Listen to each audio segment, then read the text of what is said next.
Do you know what Scouting Report really lacks a lot of? I was going through this book and I've been doing something very stupid. Very stupid, actually.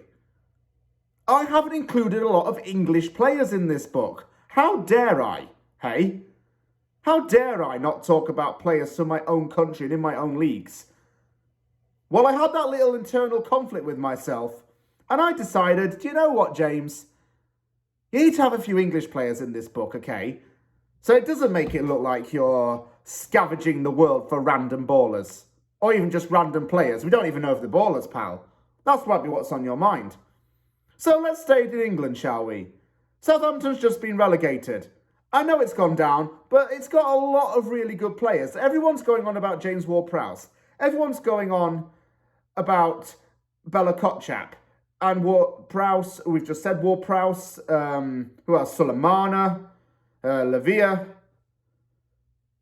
Kyle Walker-Peters and Tino Livramento have been very good right-backs for Southampton. So choosing between the two has been quite difficult. West Ham needs a new right-back. Can't have Sofal in there and being relied on all the time, because what if he gets injured?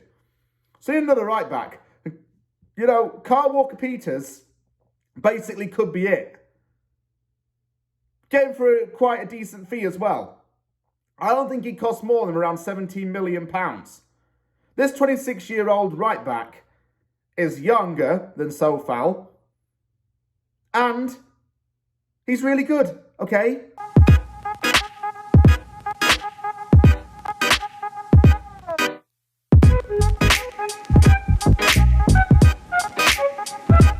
Yeah, okay, there has been that confusion in the past. Kyle Walker and Kyle Walker-Peters.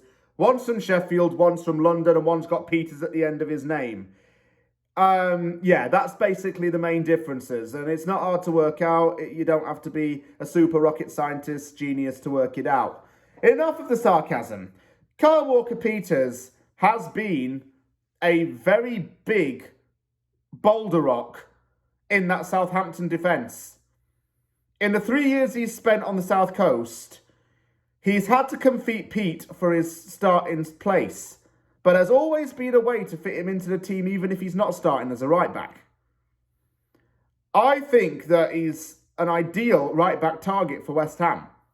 I really do. He's the guy we should be going for. Livramento's really good as well. But Walker-Peters gets more of the plaudits. Maybe it's because he's played for Tottenham and he's experienced European football before. I don't know what it is. But no one can deny that he's a very good right-back. Kyle Walker-Peters signed for Southampton on loan from Tottenham Hotspur in January 2020, making the deal permanent in August that year. He soon became the starting right-back in the team. When Tino Livramento signed from Chelsea in 2021, Walker-Peters had to compete for that starting position. It was healthy competition in the eyes of Ralph Hasenhüttl, and it was strongly encouraged. Walker-Peters was sometimes used as a left-back if Livramento started, and this was a fair compromise. It allowed extra physical cover on another channel. Because of his performances, he was in contention to be in the England squad for the 2022 World Cup. And it was a really good case for him to go, in all honesty. Maybe if he were playing for a bigger team, he might have gone. And that's kind of the harsh reality. It's like West Ham fans say Declan Rice won't get the respect he deserves until he signs for a bigger club. In my eyes, Walker-Peters probably wouldn't get full respect he deserved if he'd have stayed at maybe Spurs a little longer, or he'd gone to a bigger club like City. But I don't think City was a realistic place for him to go at the time. I still don't think it is. I think he's a top 10 right-back and play for a top 10 team. But playing for a bigger club, I don't think so just yet.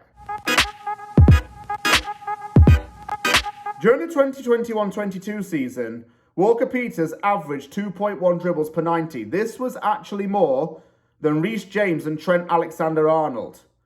And Alexander-Arnold was the ultimate modern attacking fullback around this time. He's not offensively a gifted player, but he is defensively solid, as I alluded to. He draws the attention of the player and is told to mark them quite closely. He's aware of what may happen if he does not commit. He knows that players can get in behind him. And in this same season, his dribble pass ratio, I think it was around 0.4 per 90 attempts to dribble past him. That's really good. It shows no one gets past him on that wing. He's versatile. He can play either side if need be. Versatility is why Southampton fans like him. He's able to cover for Roman Perot. He's able to cover other defensive positions. But right back is where he naturally plays. I don't think we really need an attacking right back at West Ham. We don't need it as such. It's not an essential trait to have. I just want a defensively solid right back. Sofel has the defensive solidity. Ben Johnson doesn't always have that and is quite error-prone. Walker-Peters adds that grit into that side of the field. And that's why I think he could be the perfect right back for West Ham.